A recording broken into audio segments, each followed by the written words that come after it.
안녕하십니까. 예, 초고층 도시경관의 글로벌 맥락과 시사점이라는 주제로 발표드릴 건데 대학원 지리학과 정원호입니다. 예, 먼저 이 발표의 좀 성격을 좀 말씀을 먼저 드려야 될 것 같은데, 예, 이 발표는 사실 원래 예정이 전혀 없었던 건데 제가 지금 졸업 논문을 쓰고 있거든요.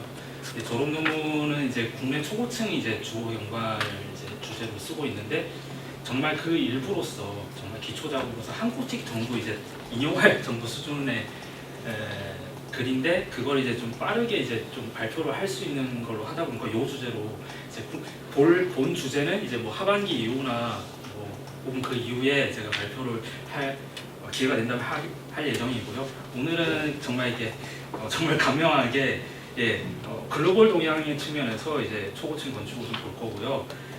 그래서 이제 이 자체 챕터만은 그래서 완결성은 좀 떨어질 수 있음을 좀 미리 양해 말씀을 드립니다. 크게 그러니까 뭐 건축물 출연한 것과 그다음에 동향, 그다음에 마지막으로 시사점 도출하는 이렇게 요 순서대로 발표를 해보겠습니다. 지금 시간이 없지만 제가 빨리 끝낼 수 있기 때문에 먼저 앞서 말씀드린 것처럼 지금 이 챕터, 그러니까 지금 본 발표는 이제 글로벌 규모에서의 초고층 건축 동향파, 그리고 이제 거기서 어떤 시사점을 이제 도출하는 거고, 특히 이제 한국의 동향하고 어떤 차이점이 있는지를 좀 보려고 합니다. 그리고 연구 방법의 측면에서는 사실 이제 그 문헌 리뷰를 기초로 이제 초고층 건축을 어떤 배경에서 출연했는지, 그리고 역사적인 측면 이런 것들을 좀 살펴봤고요. 두 번째 이제 정량적인 자료들은 이제 세 번째 꼭지에 있는데요. 세계 초고층 도시 건축 협회라는 곳이 있습니다. CTBUH라고 하는데요. 요거는 이제 시카고에 소재한 기관인데, 그다음에 엠포리스는 독일 함부르크에 소재한 이제 또 초고층 건축물 데이터베이스를 수집하는 기관인데, 요 두 기관의 이제 데이터베이스를 활용해서 시기별, 지역별 동향을 간략하게 파악을 해봤습니다. 참고 말씀드리면 이제 이 기관의 역할이 단지 DB만을 이제 제공하는 게 아니고, 사실은 이제 각종 건축 동향이라든가 최신 유행들, 그다음에 이제 나아가서 이제 올해의 초고층 건축물상 뭐 이런 것까지 이제 수상을 하거든요. 미리 말씀드리면 이제 롯데타워 같은 경우에는 재작년에 또 대상을 수상한 전례가 있습니다. CTBUH에서 시상한요. 이런 걸 좀 빨리 넘어가겠습니다. 이제 초건축 건축물이고 뭐로 초건축 건축을 봐야 될 거냐 했을 때 높이 기준에서 하나 볼 수 있고요. 높이 기준은 이제 당연히 시대별, 지역별로 매우 상이한데, 여기서는 이제 아무래도 그 제 도시 경관의 규범에 따라서 상대적이라는 말씀을 드릴 수 있고, 밑에 좀 잘렸는데요.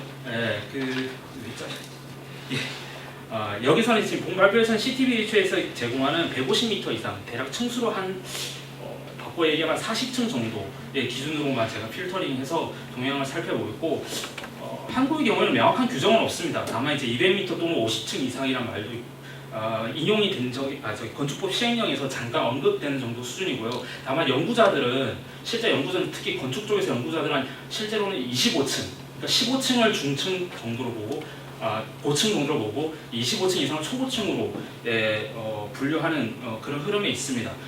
그밖에 이제 중국, 미국의 또 150m, 100m. 근데 일본은 굉장히 비교적 낮은 높이로 이제 규정을 하고 있는 추세입니다. 두 번째 이제 비율 측면에서 같은 높이라 할지라도 이제 세장비라고 하는데, 이 세장비는 이제 뭐 쉽게 말하면 토목 용어라서 이제 가로대 세로 비율이라고 생각하시면 될 것 같습니다. 그래서 같은 높이라 하더라도 이제 광역 이렇게 넓게 펼쳐져 있는 건축물보다는 이제 그 아래 그림 오른쪽 위에서 보시는 것처럼 이제 주변 경관에 비해서 시각적인 풍부함 그리고 외향성을 전달하는 이런 것들을 좀 더 초고층 건축물을 보는 경향이 있습니다. 지금 여기서 제가 지금 이용하는 거는 이제 CTBH에서 이제 정의를 내리는 바를 제가 그냥 전달한 기술을 한 정도고요. 세 번째 기술적 측면에서 초고층 건축물이라 하면 이제 수직적 운송 기술이 반드시 포함되어야 한다고 규정하고 있습니다. 그리고 두 번째는 이제 구조적 버팀목, 강풍에도 견딜 수 있는 구조적 버팀목 이런 것들을 제시하고 있습니다. 그 밖에 기술들도 많지만 생략을 하겠습니다. 예, 건축물 출현을 보면 근대 이전에는 이제 초고층, 뭐 초고층이란 말보다는 이제 고층, 높은 어떤 건축물 이런 걸 보면은 이제 종교적, 정치적, 군사적 목적에서 주로 건축이 됐고요. 이제 뭐 예를 들자면 신전, 뭐 지구라트라든가 피라미드 이런 거 들 수 있겠고, 대성당이나 첨탑, 성궁전, 탑상주택 이런 것들 등등을 들 수 있습니다. 하지만 이제 근대 이후에는 이제 좀 다르게 봐야 되는데요.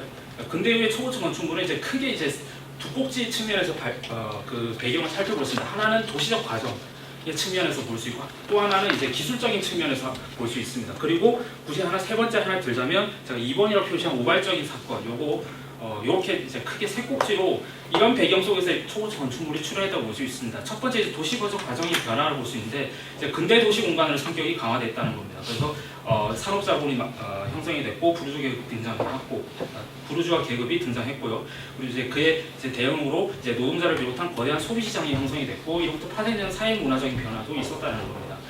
이제 두 번째로는 이제 우발적 사건을 들 수 있는데, 바로 시카고 대해화재 사건이 유명하죠. 이제 시카고 인구의 3분의 1에 해당하는 약 10만 명 이재민이 발생했었고, 근데 이게 이제 오히려 전화 위복이 돼서 이제 도시 재건 사업이 이제 전개가 됐는데, 이 계기로 이제 뭐 전국 각지에, 아니 전국이 아니라 어찌 보면 이제 전 세계적인 이제 유명한 도시 계획가라든가 건축가, 공학자들이 대규모 도시 건설 프로젝트를 전개할 수 있는 실험장으로 변모하는 그런 계기가 되었습니다. 그래서 근대 이후에 또 하나 이제 제가 말씀드린 것은 이제 기술적 변화를 예를 들 수 있는데, 바로 그 이전에 벽돌로 그냥 고층 건축을 쌓았던 방식에서 이제 드디어 철골 기술이 들어가게 됩니다. 이제 벽돌로 하면은 이제 하중이 무거워져서 층수가 올라갈수록 무너지는 하중에 대한 부담이 커져서 무너질 수 있는 어떤 리스크가 있는데, 철골 건축 기술에서는 이 철골은 이제 이 건축물도 아마 그러지 않을까 싶은데, 바로 그 커튼이라고 하죠. 커튼 월 역할만 하기 때문에 이 벽면이 하중을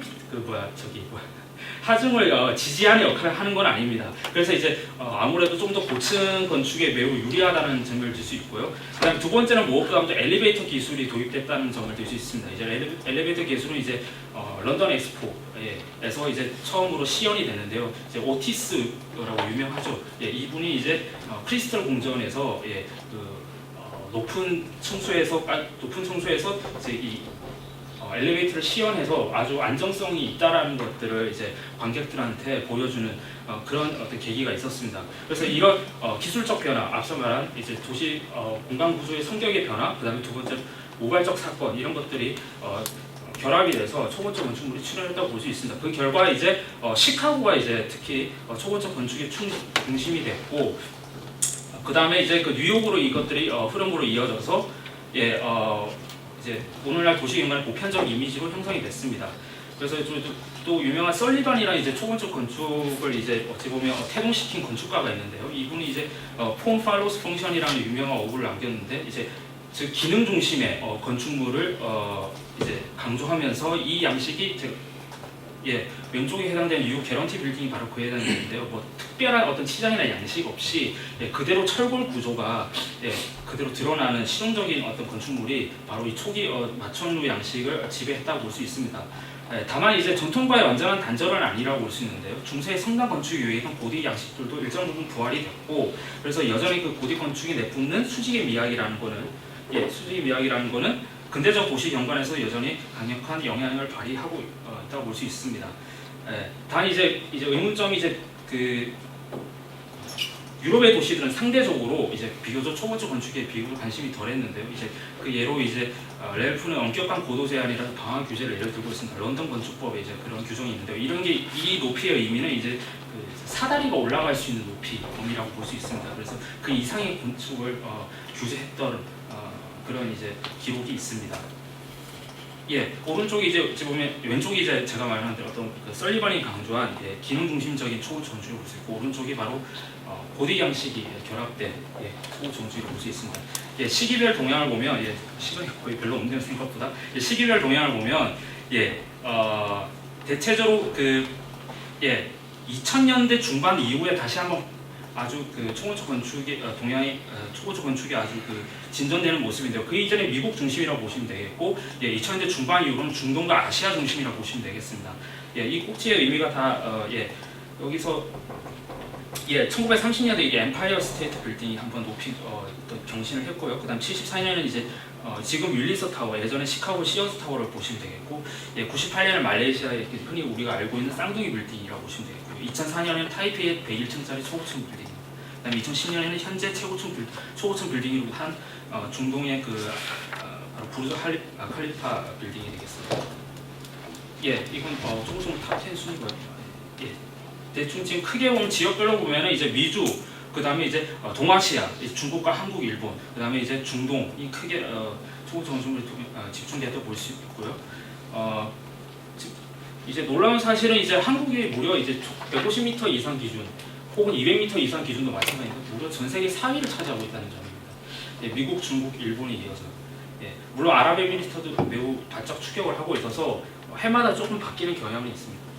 예, 그리고 이런 거 빨리 넘어가고 이제 가장 이제 중요한 부분이라고 볼 수 있는데 이제 용도별로 이거를 보면은 이제 한국은 주거 용도 압도적이라는 겁니다. 그러니까 전 세계 평균치를 보면은 이제 여전히 업무 공간으로 활용되는 초고층 건물이 압도적으로 많긴 하지만 뭐 미국은 특히 말할 거 없고요. 예, 근데 미국은 특히 이제 업무 비중이 60% 높고 중국은 비교적 주거 용도도 꽤 높습니다. 하지만 한국 경우는 무려 75%고요. 다만 이거는 이제 아까 말씀드린 CTBUH에서 제공하는 데이터를 기준으로 하는 거고 국내 자료를 다시 수집을 해서 제가 물론 이 파트는 아니지만 이제 다른 파트이긴 하지만 국내 자료 기준으로 보면은 사실상 95% 이상의 초고층 건축물이 다 모두 주거 용도에 집중되어 있습니다.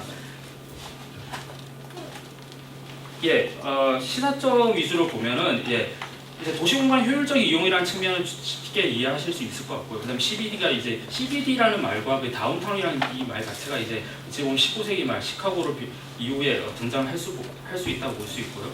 그다음에 이제 그것을 계기로 이제 여러 가지 변화가 있었는데 이제 초고층 건축물이 이제 출현되면서 전통적인 가로의 기능과 가치가 축소됐다는 측면을 강조할 수 있습니다. 예, 그 다음에 이제 도시적인 것이 재현의 의미가 시사점을 볼 수 있는데요. 바로 이 초고층 건축물의 스카이라인이라는 말이 이제 19세기 후반에 19세기 이전에는 스카이라인이란 말은 땅과 하늘이 맞닿은 선 이렇게 얘기를 한다면 콜스토프는 그 이후에는 초고층 건축 윤곽선으로 이제 용례가 바뀌었다고 강조합니다. 그래서 스미스도 마천루란 말 자체가 이제 이때 등장을 했는데 당시에 이제 사전을 뒤져보면은 지금 시카고에서 지어지고 있는 것처럼 아주 높은 건물이라고 이제 기록되어 있다고 합니다. 그래서 이런 측면들은 이제 어찌 보면 건축물과 도시 형태 간의 관계, 그다음에 대중들에게 도시 경관을 각인시키는 방식을 전환했다고 볼 수 있겠습니다. 뿐만 아니라 오늘날 마천루라는 것은 이제 각종 매체를 통해서 도시적인 것을 전반을 재현하고 있다고 볼 수 있는데요. 그 과정에서 이제 추상적 과정이 이제 동반이 되는데 이것은 일종의 재현의 일종으로서 현실로부터 이미지라는 추상을 추출하는 과정이라고 볼 수 있겠습니다. 하지만 이 이미지는 원본의 모방을 자칫할지라도 필연적으로 원본의 실제성을 상당 부분 퇴화시킬 수밖에 없습니다. 하지만 역시 그럼에도 불구하고 이러한 재현과 추상은 현실에서 도시적인 것을 상상하는 데 근간이 됩니다. 그래서 우리가 도시적인 것 하면 이제 초고층 건축물도 떠올리게 되고 각종 관광 기념품에서도 그런 거 확인할 수 있고 어떤 매체를 통해서 확인할 수 있고 심지어 학술서에서 인용되는 어떤 도시 공간 도식이라든가 표지 도시라는 키워드가 들어가 있는 책의 표지들 대부분 초고층 빌딩이 들어가 있습니다. 예, 그런 것들을 살펴보시고 그다음에 상징 경관으로서의 어떤 시사점도 찾을 수 있는데요. 예. 콜스토프는 예전에 초고층 건축이 이제 과시적 상징적 기능이 치중했고 오늘날의 근대 이후의 초고층 건축은 다분히 효율성이고 범용성의 측면에서 바라봐야 한다고 하지만 그럼에도 불구하고 여전히 상징성이라는 측면을 결코 간과할 수는 없습니다. 왜냐하면 그것은 분명히 시각적 효과를 전달하고 있기 때문이고 단순한 사용 가치를 넘어서 여전히 발휘되고 있기 때문입니다. 왜냐하면 건축물의 내부라는 건 내부에는 이제 구체적인 경험의 공간이지만 외부는 관찰자의 시선과 관련되기 때문입니다. 도시 경관으로서 초고층 건축물은 업무 공간의 수식적 기능적 배열을 넘어서 일종의 이제 스펙터클을 만들어낸다고 볼 수 있는데 이제 이때 스펙터클이라 하면 단지 그냥 흔히 우리가 번역하는 구경거리 이 정도가 아니고 도시의 어떤 구체적 삶과 경험들을 소구하고 그것을 시각적으로 전유되는 일련의 과정들을 다 포함한다고 볼 수 있겠습니다. 이제 드보로 같은 경우는 이제 이런 얘기를 이제 인간의 과거에는 특권적 감각이라는 게 촉각이었지만 오늘날에는 그것이 시각으로 대체되었다고 말하면서 스펙터클의 중요성을 강조하였습니다. 그래서 초고층 건축의 스펙터클은 오늘날 도시경관의 추상성을 대변함과 동시에 특정한 시선, 즉 보는 방식을 어찌 보면 중용한다고 볼 수 있겠습니다. 예를 들어서 이제 동훈 씨가 얘기하는 거는 이제 19세기 후반부의 뉴욕의 엘리트 계층들은 이제 사회적 경제적 지위를 드러내기 위해서 그냥 그 전에는 어찌 보면 호화로운 저택을 소유하는 것을 넘어서 이 시기에는 엘리베이터 기술이 도입도 됐고 하니까 이제 초고층 건축물을 이제 경쟁적으로 짓는 그리고 소유하는 그런 이제 흐름이 있었다는 측면을 강조했습니다. 사실 그 밖에도 좀 많긴 한데 그거는 사실 국내 부분과 좀 관련이 돼서 제가 조금 뺐고요. 그다음에 이제 마지막으로 정리하면서 이제 초고층 도시 연관이라는 게 사실은 이제 앞에 이제 실용성, 범용성 예를 했는데요. 이제 그런 측면에서 이제 초고층 건축을 물질적인 어떤 기반으로만 볼 것인가, 그러니까 자본의 수익적인 어떤 축적의 측면에서 바라볼 것인가, 아니면 상징 경관으로 바라볼 것인가라는 건 두 가지 축이 있을 수 있는데, 이제 분명한 거는 이제 그 기반 토대는 물질적 토대는 부정할 수 없다는 겁니다. 그러니까 이제 국내 이제 아파트 초고층 아파트들도 우리가 아파트를 기호의 측면에서 상징적 측면에서 아파트 중심의 주거 문화가 형성돼서 아파트를 더 욕망하는 것처럼 보일지라도 그 기반에는 사실상 자본의 수익적 축적이라는 측면을 고밀도 개발의 전략의 일환으로서 추진되는 그런 측면을 놓쳐서는 안 된다는 거고. 그 다음에 이제 여기서는 이제 이 챕터에서는 무엇보다도 글로벌 스케일에서 초고층 도시화라는 거는 이제 미국, 동아시아, 중동의 상류국 도시들을 중심으로 전개되었다는 거고요. 특히 한국의 초고층 건축물들은 일방적으로 거의 주거 용도에 편중되어 있다는 점을 알 수 있었습니다. 이로 인해서 이제 그 이후에 이제 전개돼야 될 연구는 이제 압축적 도시 개발과 아파트 중심의 주택 공급 과정 속에서 이제 한국의 어떤 초고층 도시 연관의 창출을 이해해야 될 필요성이 있음을 시사하는 바입니다. 여기까지 발표를 마치겠습니다.